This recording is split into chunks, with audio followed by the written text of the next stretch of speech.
The world is shutting down right, left and centre with this pandemic that's going on. Every truckie, when he starts out on a trip, reckons he's going to finish it. Well, with this COVID-19, we don't know that.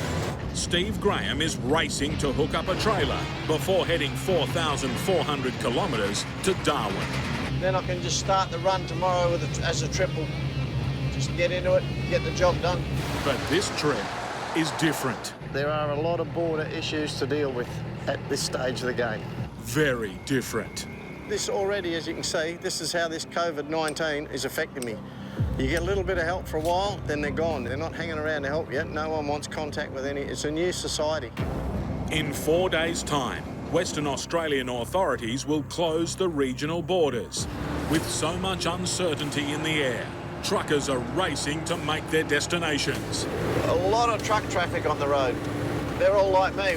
We're all trying to shift some freight before we get shut down because we're all nervous that we're going to get shut down. And even for a little fella like me, trucking's big business. Roger, mate. We do it. Yesterday I was legal, I was essential services. Today, who knows? Border and highway checks stand in his way. Restrictions that have never existed before in the history of the state. And I've got to get through, I don't know how many border controls I've got to get through. They're closing off areas every day. I think I'm right to Port Hedland, but I've got an idea at Port Hedland there might be a closure for travel further north, so southbound out of Wonga.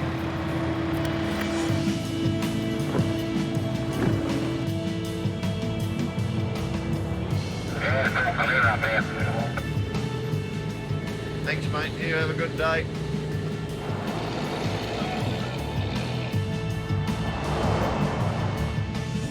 Well, it looks like I got out of that rain and drizzle. It's nice being out of it. It's not much fun in it, trying to hook up trailers, but it's nice seeing that rain and drizzle. So it looked like it was setting in down there. The growing concern is that restricted travel will turn into a total lockdown. They could hit us with a lockdown at any point. And I'm used to being by myself out in the bush. A lockdown wouldn't hurt me in that regard, but it would hurt me like everyone else financially, seriously financially. The first checkpoint comes into sight. Sandfire Roadhouse, south of Broome. There. Right there. Stay there.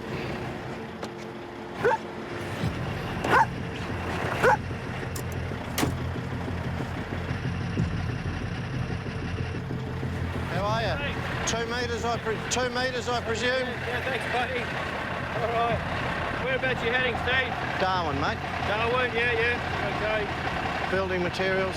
Building materials, yeah. Are you overweight, overweight? No.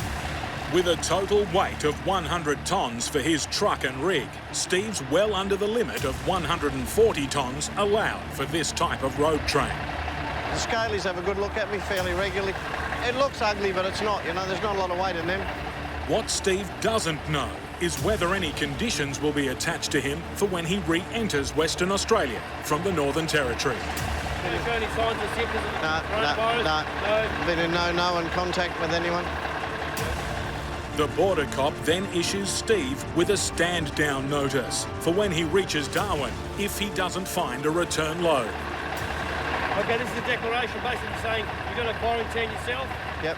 Okay, for up to a period of 14 days, okay? So what we need is a signature for you. Got a borrow on you? Without a return load, it'll be 2 weeks of lockdown in his truck without any income. Getting home, of course, is another issue. I can't travel through the zones empty. I have to have a load on.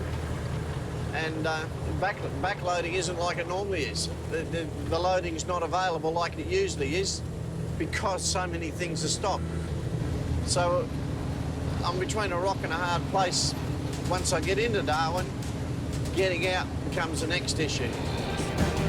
I need to get to Darwin tonight, but I'm going to be at this Northern Territory border crossing in a minute.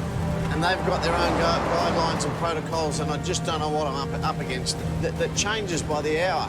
The rules, they're changing by the hour, and I don't know if I can get this bloody load in even. Where you going, mate? Darwin, mate. I've got paperwork here from West Australia. And You're right if you're going to Darwin. It's going back the other way. That's the hold up. is there another biosecurity check up the other side of Catherine, mate? Yeah, about just past Edith Falls. Do I have to stop for that one? Yeah, you will, because they won't know about this conversation, but they're just asking the same thing. You're all good. Righto, mate. Thank you. See you later. I'm through this. I'm in the territory, and I'm going for Darwin. Steve has one roadblock to go before his destination of Darwin. But with the rules constantly changing, at the next stop, the restrictions may tighten. You can see that they're definitely resolute. You wouldn't want to play games with them. They're friendly, but you can sense the steel underneath. You wouldn't want to stuff around with them. He's still a long way from the Darwin depot and his customer, Morris. I reckon I got about 700k to go. Time's killing me. I just can't make up the time. And I did tell them I'd be in sometime Tuesday. It's Tuesday, and I don't believe I'm going to get there tonight. When I get through this next control up here, I think I best ring Morris and tell him that it'll be tomorrow morning. At least that puts out the fire early. At least that gives him something. If they're going to whinge, they can start whinging about it early, and I'll deal with it, rather than just be late. It's no good just turning up half a day late and expect everyone to give you a pat on the back. That doesn't work. With the light falling, Steve approaches his third biosecurity roadblock. Hopefully these blokes are still letting people through. Not bad, mate, you? Got a license there, please, mate. Yeah. Wait there, dog. Wait there. What's your dog's name? Bell or dog? Hey, Bell. She was just barking at you just Where are you then. going to, mate? Darwin, mate. Where'd you come from? Perth. You're my third biosecurity check. Biosecurity. Oh, well, you Yeah, must yeah. feel safe, eh? So I feel you've got it under control, you blokes. No worries. Will you look after Steve's made it this far because carrying freight is deemed an essential service. But he's about to find out there are some areas that are strictly out of bounds. I've just had a phone call. The bloke wants me to pick up a tractor Yeah? from an Aboriginal community. No, mate. I said to him, I don't think we can do that right now. I don't think... No, mate. No. It'd be- Go to Darwin, get your load. All right. All good? Thanks, mate. Thank you. All right. Have a great day. Safe trip. Thank you. We'll see you. All contact with or travel to any Aboriginal community in Australia is banned under the federal government's virus controls because of the community's heightened susceptibility to infection. That level of uncertainty I'm used to dealing with.